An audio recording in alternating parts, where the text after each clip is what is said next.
আলামিন বলছেন, আমার বান্দারে, ও দুনিয়ার মানুষেরা, আমি আল্লাহ পাক তোমাদেরকে খামোখা তৈরি করি নাই।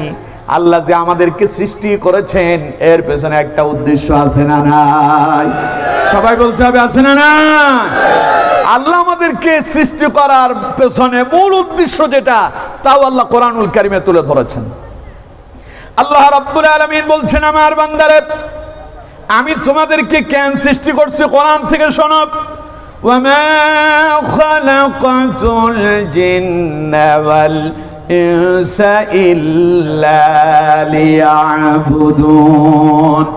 আল্লাহ পাক বলছেন, আমি মানুষ এবং জিনদেরকে তৈরি করেছি শুধুমাত্র কেবলমাত্র একজনের গোলামি হবে। তিনি কে? চিল্লায় বলেন, তিনি কে? সেই আল্লাহর গোলামি কি তৎকালীন সময় চলছিল? সূর্যের গোলামি করা, সূর্যের সামনে মাথা নত করা, ওটা কি আল্লাহর গোলামি? কথা বলতে হবে, ওটা আল্লাহর গোলামি? চন্দ্রের সামনে মাথা নত করা, ওটা কি আল্লাহর গোলামি? মাটির মূর্তি বানায়া তার সামনে মাথা নত করা, ওটা কি আল্লাহর গোলামি? এরপরে আমার দেশে আমরা যেটা দেখেছি, রাস্তার মোড়ে মোড়ে বিভিন্ন মূর্তি স্থাপন করা হয়েছিল এবং বিভিন্ন সময় বিভিন্ন দিবসে আবার সেই মূর্তিগুলোর সামনেই শ্রদ্ধাঞ্জলি নামে বিভিন্ন ফুল দিয়া সেখানে দাঁড়ায় আবার সম্মান প্রদর্শন করা হতো। ওগুলো কি আল্লাহর গোলামি ছিল? সবাই বলতে হবে, ওগুলো কি আল্লাহর গোলামি ছিল? ওগুলো ছিল তাগুদের গোলামি। কার গোলামি?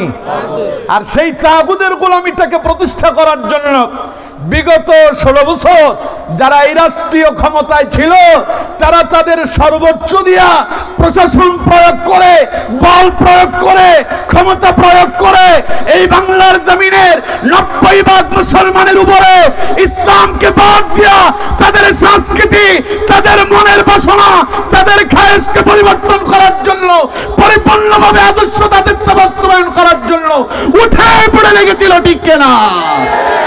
আর যেখানে আল্লাহর ইলাহা ইল্লাল্লাহ মুহাম্মাদুর রাসূলুল্লাহ সাল্লাল্লাহু আলাইহি ওয়াসাল্লাম, আমার সাহাবী, তুমি যখন এই কালিমা তিলাওয়াত করেছ, সঙ্গে সঙ্গে আল্লাহ রাব্বুল আলামিন তোমার পূর্বের সব গুনাহ মাফ করে দিয়েছেন। এমন ভাবে মাফ করছে, একটা দুনিয়ায় মায়ের পেট থেকে নবজাতক একটা সন্তান দুনিয়ায় ভূমিষ্ঠ হলে যেমন নিরাপদ হয়ে যায়, ওই কালেমা পড়ার সঙ্গে সঙ্গে, ঈমান আনার সাথে সাথে আল্লাহ তোমারে ওই রকম নিষ্পাপ বানায় দিয়েছে। সাহাবী এরপরেও কাঁদতেছে। নবী বললেন, আমার সাহাবী, এত দারুণ সুসংবাদ শোনার পরেও কাঁদো কেন? এরপরে আর তোমার আফসোস কি? সাহাবী বললেন, ইয়া রাসূলুল্লাহ সাল্লাল্লাহু আলাইহি সাল্লাম, আমি তো আনন্দে কাঁদি না হুজুর, আমি তো কান্না করতেছি। আল্লাহ আমার সব গুনাহ ক্ষমা করছেন, আপনি এই ঘোষণা দিয়েছেন। হুজুর, আমি আমার জীবনে এমন এক অপরাধ করছি, সেই অপরাধের কথা আমার বারংবার মনে পড়ে যাচ্ছে। ইয়া রাসূলুল্লাহ সাল্লাল্লাহু আলাইহি সাল্লাম, তাই আমি নিজেকে স্থির রাখতে পারি না। আমার মনে হয় আল্লাহ আমারে এই অপরাধ থেকে মুক্তি দিতে পারে না, মনে হয় না আল্লাহ আমারে ক্ষমা করবে বলে। নবীজি বললেন, আচ্ছা বলো কি এমন অপরাধ করছে?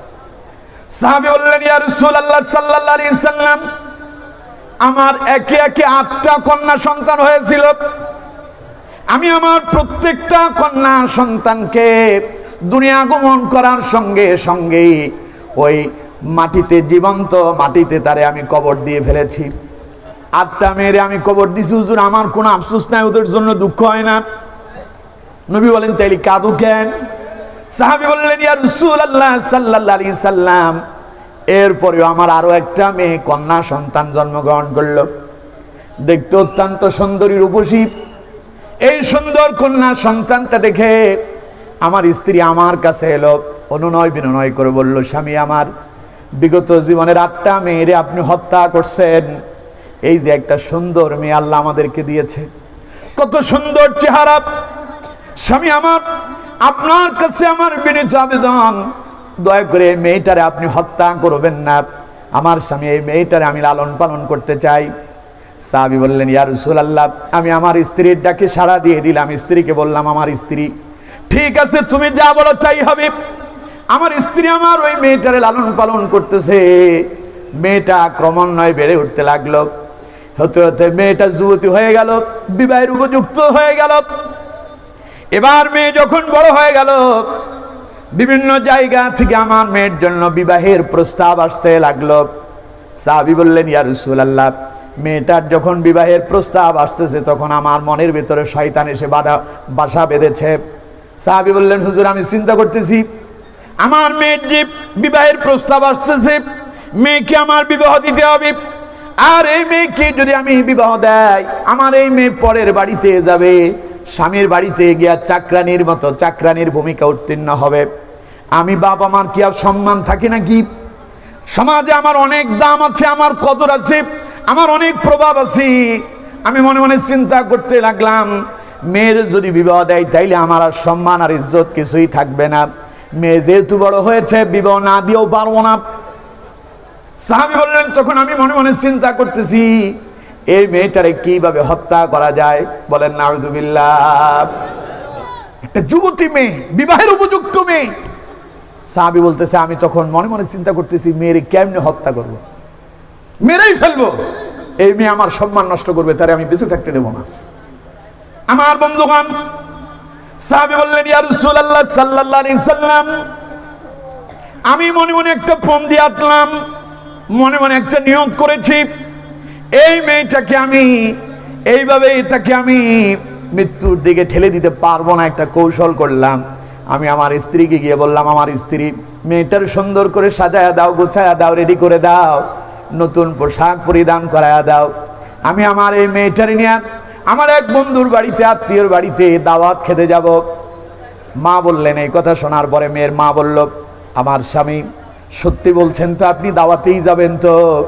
আমি বললাম, হ্যাঁ অবশ্যই দাওয়াতে যাব।